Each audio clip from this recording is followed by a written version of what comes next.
Assalamualaikum warahmatullahi wabarakatuh. Baiklah, perkenalkan saya Adawiyah dengan NIM 12 1204 23850 lokal B, jurusan Hukum Tata Negara, Fakultas Syariah dan Hukum.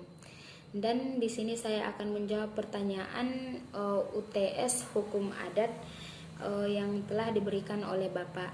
Soal yang pertama yaitu perbedaan adat dan hukum adat dari segi sifat dan contohnya.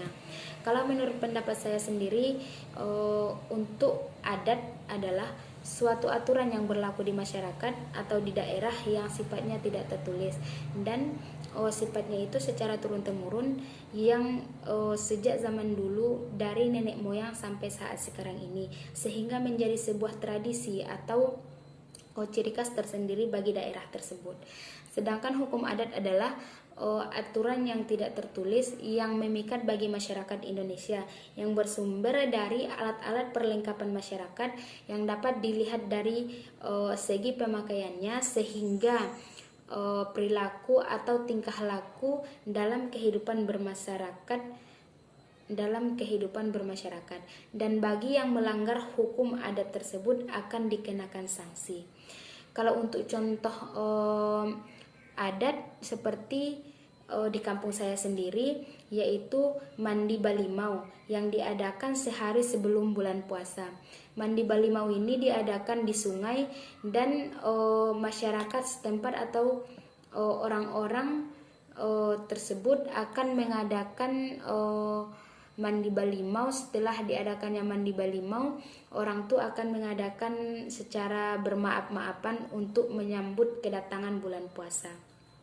Kalau contoh untuk yang kedua, yaitu contoh hukum adat, yaitu seperti acara nikahan di daerah saya sendiri, di mana kedua pengantin nanti akan dibawa beriringan secara beramai-ramai.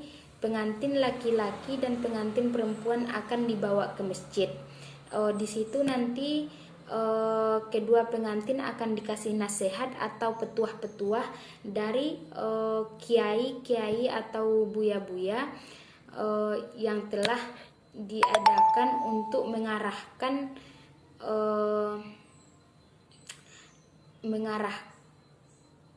untuk mengasih nasihat kepada kedua pengantin tersebut, dan tujuannya yaitu bagaimana kita nanti akan mempertahankan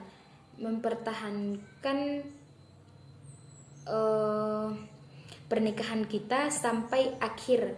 Dan tradisi ini diadakan secara turun-temurun dari zaman dahulu sampai saat sekarang ini, digunakan atau dilestarikan di daerah saya sendiri.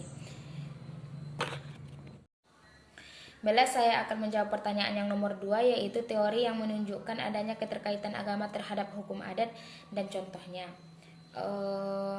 Dalam teori ini terbagi menjadi 3 teori. Yang pertama yaitu teori reception in conflicts, yaitu dalam teori ini mengemukakan bahwa adat istiadat dan hukum adat suatu golongan masyarakat adalah resepsi sebelumnya dari agama yang dianut oleh golongan masyarakat tersebut.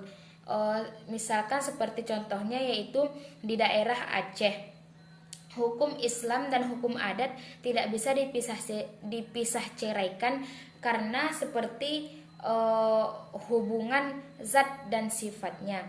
Yang kedua, teori reception. Dalam teori ini teori yang menyatakan bahwa hukum adat yang hidup di masyarakat Indonesia tidak terlepas dari agama yang dianut, dan hukum adat ini meresepsi ke dalam dan berlaku sepanjang dikehendaki hukum adat tersebut. Contohnya seperti di masyarakat Minangkabau, seperti adat Basandi Sarak, Sarak Basandi Kitabullah. Yang demikian ini telah menjadi pepatah yang mencerminkan betapa eratnya antara hukum adat dengan hukum Islam. Yang ketiga yaitu teori reception contrario. Dalam teori ini, sesuatu yang berbeda-beda dan tidak boleh dicampur adukkan dalam hukum agama Islam, sehingga keduanya mesti terpisah. Contohnya dalam masyarakat Tapanuli Selatan. Dalam masyarakat Tapanuli Selatan ini, hukum adat yang hendak diterapkan sebagai hukum harus lebih dahulu dipercayakan dan diujikan kepada syariat Islam. Apakah ketentuan hukum adat yang hendak ditetapkan dan diberlakukan itu tidak bertentangan dengan syariat? Jika bertentangan tergantung hukum adat tersebut. Baiklah, saya akan menjawab pertanyaan yang nomor 3, yaitu maksud dari hukum adat sebagai pembinaan hukum nasional. Kalau menurut saya sendiri, maksudnya yaitu hubungan hukum adat dengan hubungan hukum nasional adalah dalam rangka mempertahankan pembangunan hubungan nasional, yaitu hubungan yang bersifat fungsional, di mana hukum adat sebagai sumber untuk melaksanakannya pembangunan hukum nasional yang disesuaikan dengan keadaan, seperti hukum adat yang dinamis dan mudah berkembang di kalangan sekarang, yang mempunyai nilai-nilai dan tidak bertentangan dengan Pancasila dan undang-undang. Baiklah, saya akan menjawab pertanyaan yang nomor 4, yaitu sistem kekerabatan masyarakat hukum adat dan contohnya. Dalam sistem kekerabatan ini terbagi menjadi 3 sistem. Yang pertama, sistem kekerabatan patrilineal. Dalam sistem kekerabatan ini kita itu mengambil dari garis keturunan ayah atau garis keturunan laki-laki. Dan contohnya itu seperti di masyarakat Mandailing atau masyarakat Batak, kita itu mengambil dari garis keturunan laki-laki seperti marga. Ayah kita mempunyai marga Lubis, maka anaknya nanti kita sendiri akan langsung mendapat marga dari ayah kita. Dan kebanyakan juga misalkan dalam hak waris atau harta warisan itu lebih tepat jatuhnya itu ke tangan laki-laki.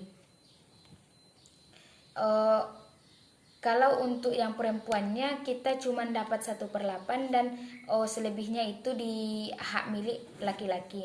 Dan untuk yang kedua yaitu sistem kekerabatan matrilineal. Dalam sistem kekerabatan ini yang berhubungan dengan ibu atau berdasarkan keturunan perempuan. Misalkan di masyarakat Minang kita sebagai perempuan akan mendapatkan hak waris lebih banyak daripada yang laki-laki. Kalau yang laki-laki tidak ada mendapatkan hak waris atau harta warisan tersebut, dan untuk yang perempuan mendapatkan harta warisan semuanya. Dan yang ketiga yaitu sistem kekerabatan parental atau bilateral. Bilateral ini yaitu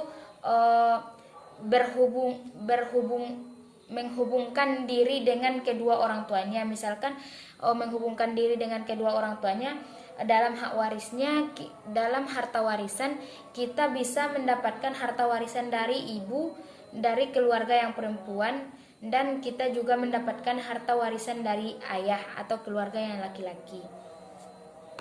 Mungkin cukup sekian hasil UTS atau jawaban dari pertanyaan yang diberikan oleh Bapak. Cukup sekian dan terima kasih. Assalamualaikum warahmatullahi wabarakatuh.